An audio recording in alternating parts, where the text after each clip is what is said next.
Keluarga yang sakinah itu ada beberapa syarat ya. Di antara yang menurut saya paling utama adalah istiqomah. Jadi istiqomah dalam berkeluarga.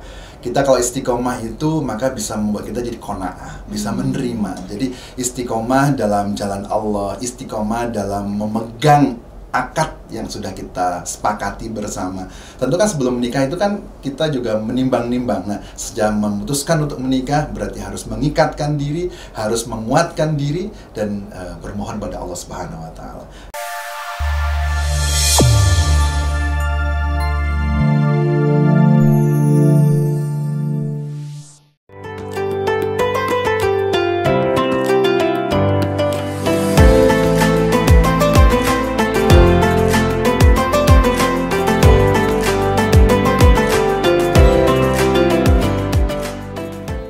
Assalamualaikum warahmatullahi wabarakatuh. Hai sahabat kampus, gimana kabarnya?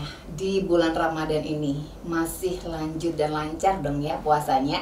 Dan kali ini masih di Maliki Podcast edisi Ramadan. Tentu saja sudah siap narasumber-narasumber yang akan berbagi dengan kita mengisi Ramadan kita. Jadi untuk Anda sahabat kampus, kalau Ramadannya butuh hiburan, butuh siraman rohani, langsung aja tonton terus di podcastnya UIN Malang, yaitu Maliki Podcast. Dan kali ini saya sudah bersama dengan seorang bapak dari Fakultas Syariah, Dekan Fakultas Syariah. Siapa lagi kalau bukan Bapak Dr. Sudirman Hasan. Masya Allah. Assalamualaikum Bapak. Waalaikumsalam. Kabar baik Pak? Selalu baik. Lancar puasa Pak? Selalu lancar. Alhamdulillah ya. Kalau dilihat sih segar, kemudian masih semangat meskipun dalam nuansa Ramadan ya Pak ya. Iya. Dan kali ini Bapak, senang sekali saya bisa berjumpa lagi dengan Bapak, ngobrol lagi di Maliki Podcast. Cuman kali ini edisinya berbeda dari sebelumnya. Sudah pernah tampil di Maliki Podcast. Iya. Kita berbicara tentang puasa dan ketahanan keluarga Islami. Iya. Gitu ya Bapak ya. Betul. Bisa disampaikan sebagai pembukanya terlebih dahulu, karena saya sudah mulai banyak pertanyaan tentang ketahanan keluarga Islami Pak. Iya. Silakan Bapak. Ya, terima kasih Mbak Farida, sahabat kampus yang dirahmati Allah. Kita pada kesempatan Ramadan ini tentu berbahagia karena ini adalah bulan suci yang kita nantikan sebagai bulan di mana kita juga akan mendapatkan rahmat maghfirah dari Allah Subhanahu wa taala. Hidup ini kan tidak lurus-lurus saja. Kadang kala kita agak belok-belok, agak nanjak, agak jatuh. Sebenarnya itu adalah hal yang lumrah. Tapi bulan Ramadan ini adalah kesempatan kita untuk menyempurnakan kehidupan kita, ibadah kita, sehingga kemudian kita bisa kembali pada Allah menjadi hamba yang suci dan bersih. Ramadan momen yang luar biasa yang diberikan Allah kepada umat Islam. Mudah-mudahan kita semua bisa sehat, lancar, dan sukses dalam Ramadan ini. Amin ya rabbal alamin. Meskipun masih panjang ya Pak nanti Ramadannya. Oke. Nah, tadi puasa dan ketahanan keluarga Islami gitu. Kenapa memilih kata-kata ketahanan Bapak? Iya, baik. Sebenarnya kalau kita lihat puasa, ini kan dalam bahasa Arab kan as-saum atau siam. Itu dalam bahasa Arab maknanya adalah menahan diri atau tahan diri. Oleh karena itu kalau kemudian kita juga bawa dalam kehidupan berumah tangga, maka kita pun juga bisa menjadikan momentum Ramadan, kesempatan di puasa kali ini menjadi bahan untuk membuat keluarga kita itu tahan uji dan kemudian bisa sukses menjadi keluarga yang sakinah. Oke, berarti memang berbicara tadi seperti pembukaannya Bapak ya, bahwa ujiannya tuh banyak gitu ya. Maka kemudian puasa ini menjadi uji coba ketahanan. Nah, cuman di sini kita akan lebih banyak membahas keluarga ya, karena Bapak dari syariah juga. Iya. Nah, kalau dari pandangan Bapak sendiri, ketahanan keluarga itu pasti problemnya banyak gitu ya. Kalau dari pandangan Bapak sendiri, problem-problem seperti apa sih yang sering muncul dalam keluarga Pak?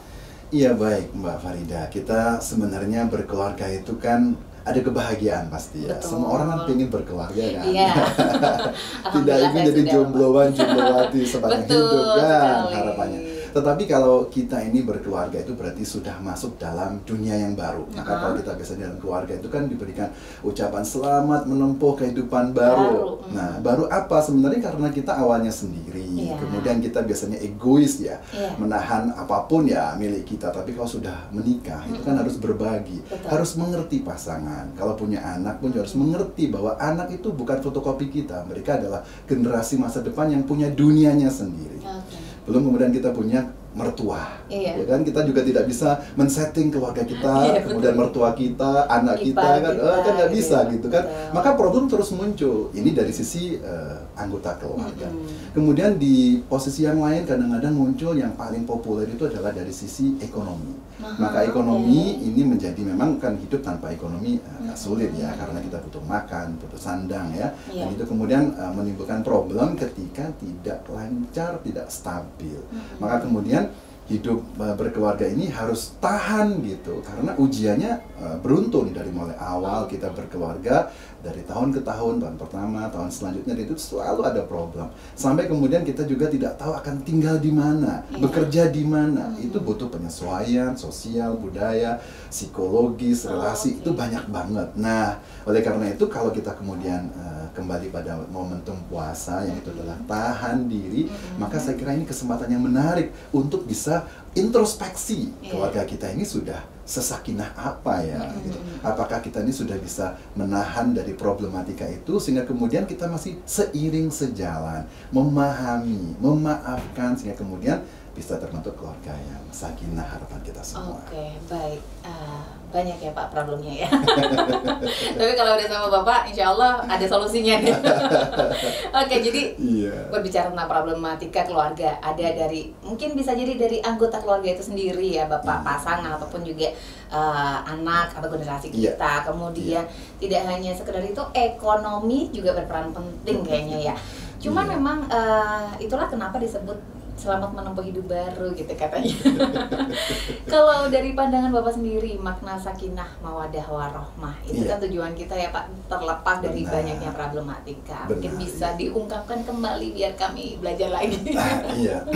Ya, untuk calon pengantin dan pengantin-pengantin baru serta pengantin lama, itu kadang-kadang kita juga perlu ngecas kembali. Betul, Bapak. Saya pun sudah berkeluarga mungkin ada 18 tahun, kadang-kadang juga itu masih belum juga selesai guncangan-guncangan. Nah, oleh karena itu kata-kata sakinah itu sebenarnya maknanya adalah diam, tenang setelah ada guncangan. Jadi sakinah itu bukan diam 1000 bahasa dan tidak ada apapun. Itu saya kira hidup kalau lurus-lurus itu nggak menarik ya. Ada itu pernak-pernik ya dalam hidup ini yang kemudian menjadi bagian tantangan hidup ini. Jadi perlu tantangan hidup ini. Nah, oleh karena itu di dalam keluarga sakinah ini kita harapkan manusia atau kita semua keluarga itu bisa memaknai bahwa hidup itu adalah ujian dari Allah, keluarga itu juga bagian dari ujian dari Allah. Kalau kita bisa lulus, maka kita bisa meraih apa yang Allah sebutkan sebagai sakinah, mawadah, warahmah. Ini kalau kita merujuk dengan Al-Quran, itu ada surat Ar-Rum. Ini populer banget kalau ada pernikahan itu ya. Jadi, a'udzubillahi minasyaitonirrajim. Wa min ayatihi an khalaqalakum min anfusikum azwaja litaskunu ilaiha wa ja'ala bainakum mawaddatan warahmah. Itu kan juga artinya bahwa dari di antara tanda-tanda kekuasaan Allah itu adalah menciptakan manusia dari pasangannya sendiri, yang kemudian manusia itu cenderung kepadanya, kepada pasangannya, jadi laki-laki cenderung pada perempuan dan sebaliknya. Maka kemudian harapannya kalau sudah cenderung itu Allah menciptakan wa ja'ala bainakum mawaddatan warahmah, dan Allah menjadikan di antara manusia-manusia yang menikah itu ada mawaddah. Mawaddah itu cinta, kemudian rahmah itu kasih sayang. Jadi kalau cinta dan kasih sayang ini kadang-kadang seiring dengan usia itu kadang-kadang berubah gitu ya. Kalau dulu waktu awal menikah itu lihat orang yang ganteng ya, cantik ya kan, itu cintanya muncul. Tapi kalau kemudian sudah mulai menua, badan semakin mekar ya kan. Wajahnya sudah tidak lagi mulus gitu kan. Kalau itu kemudian menjadi ukuran hidup sakinah, ya nanti pasti pindah ke lain hati, Mbak. Betul. Dan itu godaan di kanan kiri itu kan semakin banyak. Semakin tinggi pohon, semakin banyak angin. Nah, ini kalau tidak tahan-tahan, ya bolehlah lirik kanan lirik kiri sebentar saja tapi ya. Lirik aja ya Pak ya. Tapi kalau menyimpan dalam hati terus membayangkan setiap hari, bahaya ini. Dan itu terjadi dalam banyak kasus. Oleh karena itu, sahabat kampus dan kita semua harapannya sih sekali memilih pasangan setia selamanya lah ya. Saya tidak mengharapkan poligami ataupun menikah untuk yang kedua kali, kecuali memang uzur dalam artian pasangannya wafat begitu kan. Tetapi kalau dalam konteks misalnya normal ya, harapannya memilih pasangan itu kan juga kita nggak tahu yang baik, seperti kita melihat sebelum menikah itu udah orangnya baik, soleha, soleh gitu kan, setelah menikah ternyata iya, dan itu aslinya seperti itu ya harus diterima. Kemudian dikembalikan terus tukar tambah gitu ya. Udah kayak ini ya Pak ya, cabe dari pasar ya Allah. Kita nggak bisa, ya sudah terima nasib gitu kan. Itu kita nikmati, kita rawat, kita pelihara. Insya Allah Allah itu tidak salah memilihkan pasangan, saling melengkapi. Kalau suaminya rajin, mungkin istrinya agak sedikit tidak rajin. Suaminya ganteng, istrinya mungkin kurang cantik. Atau sebaliknya, istrinya sangat cantik, suaminya ya pas-pasan. Ada yang begitu kan, jadi Allah itu saling melengkapi. Ada suaminya yang malas-malas, istrinya sangat rajin. Itu kan banyak sekali. Jadi bukan kemudian rajin sama rajin, kemudian pejabat sama pejabat. Enggak juga begitu. Jadi Allah itu punya jalannya sendiri untuk menentukan pasangan. Nah, kalau udah seperti itu, kita terima nih dengan ikhlas, karena pasangan itu adalah bagian dari karunia Allah yang harus kita terima. Jadi kita juga bukan dari keluarga yang sama dengan istri dari budaya yang berbeda, keluarga yang tidak sama, ya beda ayah, lain ibu begitu kan. Jadi karakternya berbeda banget, mau dicarikan kesamaan ya bisa jadi berbeda, dan kemudian kalau kita ekspektasi 100% sempurna sama dengan kita, itu mustahil. Nah, dengan keikhlasan itu, maka kita dari awal sudah meniti nih ya, meniti kesamaan, meniti semacam mencari kesamaan-kesamaan, mencari untuk pemaafan-pemaafan dan saling menyesuaikan. Ada kan yang suami itu biasanya bangun malam gitu ya, yang sukanya begadang gitu kan. Nah, istri kan kemudian biasanya tidur habis isya. Nah, harus menyesuaikan gimana pola kerja suami. Ada yang mungkin suami yang bangunnya kesiangan, istrinya yang bangun pagi, atau sebaliknya. Jadi nggak selalu loh kemudian perempuan itu dikatakan rajin habis subuh kemudian udah bangun masak. Ada juga yang perempuan yang bangunnya habis subuh jam 5, jam 6, suaminya yang sudah mencuci-cuci. Nah, itu kan nggak ada masalah ya. Jadi bukan kemudian nah ada kata-kata menarik sekarang nih Mbak. Ada namanya, kalau kita ada housewife ya. Sekarang itu ada husband husband. Nah, ada house husband. Ini menarik. Saya baca beberapa penelitian terbaru. Iya. Jadi house husband. Jadi suami yang tinggal di rumah. Kalau ART ya, rumah tangga. Nah, ini menarik. Jadi bukan aib loh bapak-bapak di rumah itu, sama dengan ibu-ibu yang di rumah, bukan berarti tidak punya pekerjaan. Kan ibu rumah tangga, ibu yang bekerja di rumah. Bapak rumah tangga juga tidak kalah menariknya. Jadi pagi bangunin anaknya, memandikan, mengantarkan sekolah, membersihkan rumah, mencuci. Karena mencuci sekarang kan sudah ada mesin ya kan. Jadi tidak mesti kemudian harus capek dengan air. Jadi mereka kemudian mengantarkan istrinya, memasak sekedarnya, kemudian menjemput istrinya. Itu kok juga lelah kan. Nah, ini sebuah profesi yang pembagian di dalam keluarga yang itu biasa. Asal ada kesepakatan, keikhlasan, nggak usah mendengarkan banyak dari orang luar. Betul sekali Bapak. Kalau terlalu banyak mendengar orang lain, aduh susah. Pengalaman hidup berumah tangga kan kita sudah, kalau saya udah belasan Mbak, mungkin sudah masih 5-6 tahun. Itu kayaknya juga masih tahan goncangan. Masih banyak nih anginnya. Iya, semoga Mbak Farida tetap sakinah dengan keluarganya. Amin, ya rabbal alamin. Ini fungsinya saya berada di podcast ini untuk merecharge gitu ya. Iya. Ada akad kan Mbak? Iya. Akad itu kan perjanjian suci. Nah, ini harus kita sadari, bukan akad kemudian sudah bosan atau nggak suka dikembalikan, bukan. Tapi akad ini perjanjian suci di mata Allah Subhanahu wa Ta'ala. Jadi akad nikah itu janji hati untuk setia selamanya. Nah, kalau seperti itu insya Allah lah sakinah itu akan mudah diperoleh. Guncangan apapun, godaan manapun, insya Allah akan tenang, damai, meskipun guncangan banyak. Oke, begitu ya makna sakinah. Cuma kadang-kadang kita sering lupa nih Pak, dari surat Ar-Rum tadi, bahwa mawaddah warohmah di akhir ayat itu sebelumnya harus bisa tahan banting dulu ya Pak ya. Iya, sakinahnya ditaskunu ilayah itu kan agar cenderung dan tentram, tapi itu tidak kemudian aman, damai, biasa seperti yang kita harapkan. Tetap ada guncangan-guncangan, ada ujian-ujian, ada ketidakpuasan gitu kan, ada kemarahan gitu ya, karena gitu kan, kok aku dapat pasangan ini, kok aku punya anak begini kan, begitu ya, kita harapnya kan anak cerdas, juara, menang berbagai macam olimpiade, maunya kan begitu. Iya. Ternyata, ternyata ini ya harus ikhlas gitu. Itu bagian dari ujian hidup. Nah, kalau kita bisa tahan, aman, insya Allah sampai pada tujuan akhir.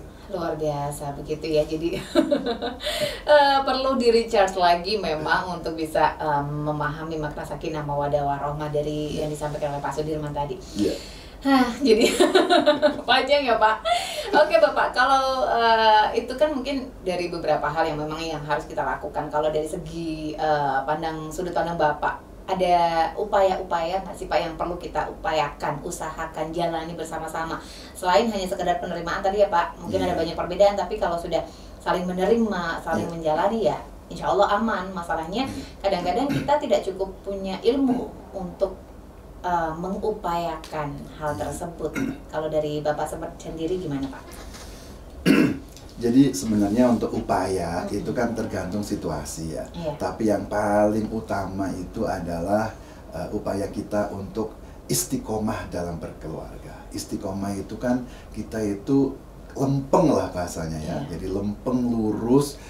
Kemudian yang berikutnya adalah mengajak untuk meningkatkan keimanan ketakwaan dalam keluarga. Jadi pedoman atau pondasi keluarga itu harus iman gitu. Jadi memang betul kalau kemudian ada pasangan beda agama itu rasanya susah kan ya. Jadi karena kan gimana mau kan tiap hari harus ada cas keimanan ya, ketakwaan, ada bagaimana relasi kita dengan Allah gitu, dengan Tuhan ya. Tapi kalau agamanya berbeda, ibadahnya berbeda. Terus kemudian mendidik anaknya, ini mau dikasih ajaran apa? Itu juga susah. Jadi makanya ngecas dalam keimanan ini penting. Nah kalau itu dalam Ramadan nih terutama kan, ini adalah momentum yang sangat baik untuk upaya membentuk keluarga sakinah. Jadi misalnya nih kalau dalam masa puasa ini kan kita ada sahur bersama. Ada buka puasa bersama, ada taraweh bersama, yang itu di luar Ramadan jarang kita lakukan. Kalau di non Ramadan ya, di luar Ramadan 11 bulan itu kan kita bekerja penuh, belajar penuh, kemudian mengejar karir penuh gitu kan, kayaknya ibadah ya sambil lalu. Tetapi kalau di bulan Ramadan ini ada momentum gitu, ada hawa yang berbeda dan ada harapan-harapan gitu. Tadi kan saya katakan dari awal bahwa Ramadan ini momentum untuk memohon ampun kepada Allah, menutupi kekurangan kita yang kemarin-kemarin. Sholat misalnya kan kita 5 waktu, tapi kadang-kadang kita kan bangun kesiangan, kadang-kadang kita pekerjaan banyak, lupa sholat duhur ketimpa dengan dan akhir gitu kan. Jadi itu ketimpa di pekerjaan kita. Tapi kalau bulan Ramadan kita untuk menutupi itu kan puasa di Ramadan ini, sholatnya maksud saya itu kalau sholat sunnah pahalanya seperti sholat wajib, ya kan? Kemudian sholat fardu 70 kali pahalanya. Jadi kalau kita menabung pahala ya di bulan Ramadan ini kan momentum menambal beberapa hal-hal yang kita tinggalkan, yang kita lupakan, yang kita hindari atau yang kita nggak sempat lakukan di bulan-bulan selain Ramadan. Ramadan ini momentum untuk menyempurnakan diri kita. Baik. Di antara upaya mempertahankan yang Bapak sampaikan tadi tuh ada, saya juga sempat mendengar kata pemaafan Pak. Iya. Agak susah ya kadang-kadang kalau kita udah, apalagi perempuan ya Pak. Kalau udah emosi kadang-kadang, aduh nanti deh gitu. Nah, dari Bapak sendiri gimana Pak untuk sebuah keluarga gitu? Iya, jadi pemaafan ini kan biasanya kalau di bulan awal Ramadan ya, kita kan ada mohon maaf ya, besok saya mau puasa gitu kan. Itu dalam rangka untuk melepaskan dari kesalahan-kesalahan manusiawi, kesalahan sesama manusia yang itu kadang-kadang mengganjal ibadah kita di bulan Ramadan. Terus kemudian kalau kita berkeluarga, memaafkan sesama ya, pasangan suami istri, terus anak, mengikhlaskan barangkali ada hal-hal yang kurang berkenan selama bergaul 11 bulan kemudian. Terus kita ibadah Ramadan itu tenang, damai, melaksanakan beberapa ritual itu dengan bersama-sama.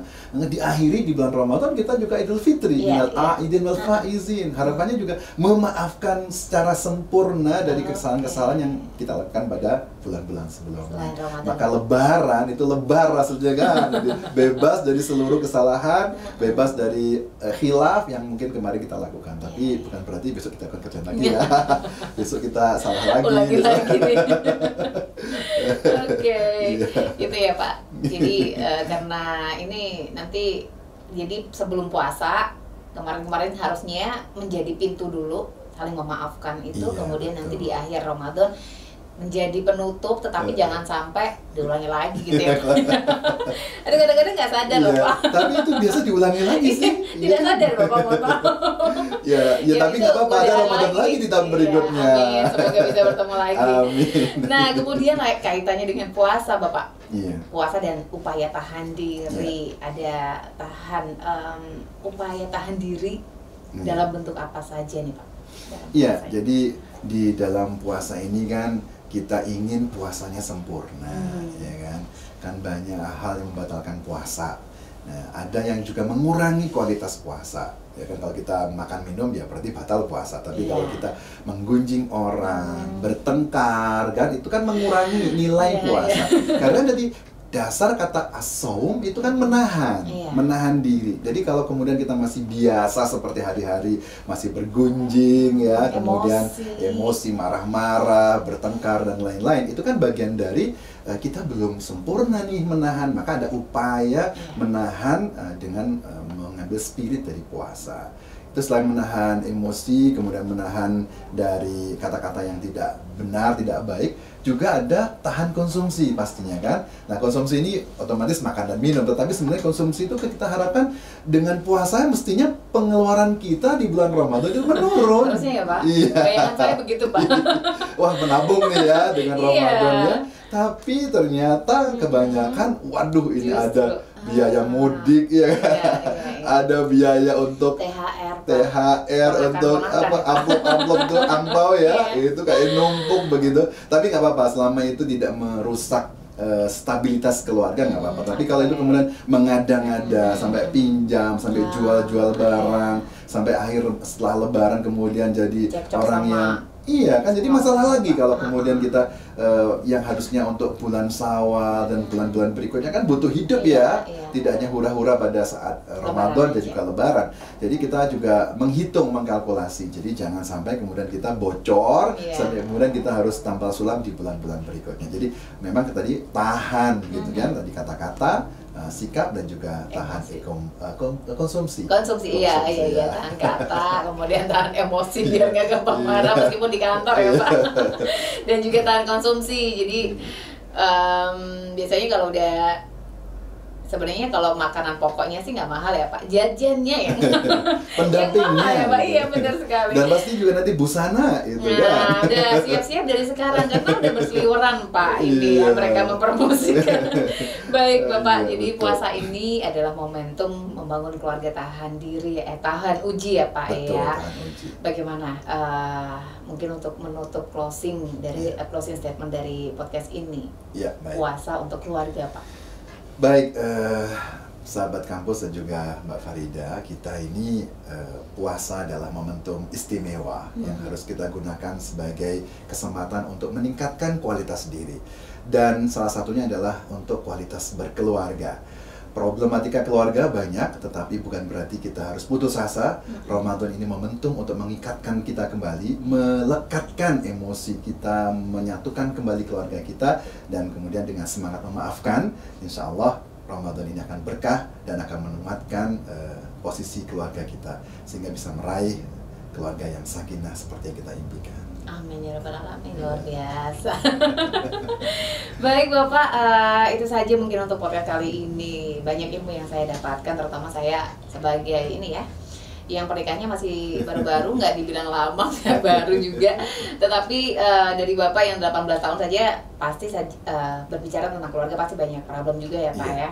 Itu yang mungkin banyak yang kita terima dari Bapak untuk tetap mengembalikan lagi, nge-recharge lagi supaya kita tahu, paham lagi bahwa pengertian sakinah, mawaddah warahmah itu bukan hanya sekedar berdiam diri dan tidak melakukan apapun, tetapi banyak arti di balik semua itu ya. Itu dia sahabat kampus. Mungkin kalau dari Bapak sendiri dan untuk sahabat kampus ada quotes atau motivasi.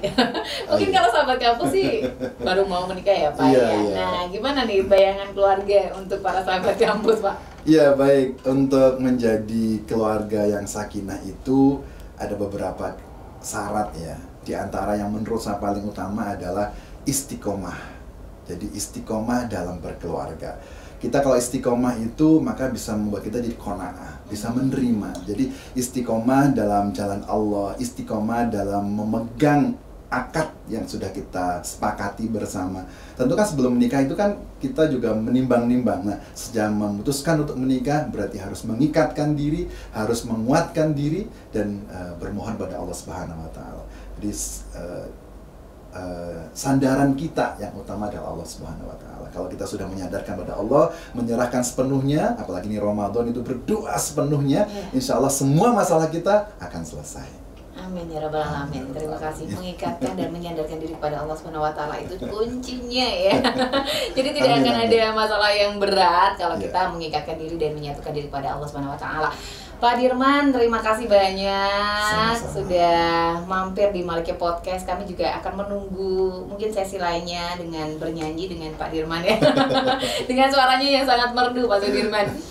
Terima kasih banyak Bapak. Semoga Bapak selalu diberikan kesehatan, lancar puasanya, lebarannya lancar juga. Amin. Dan bisa terus menginspirasi teman-teman sahabat kampus yang ada di rumah maupun di kampus UIN Maulana Malik Ibrahim Malang.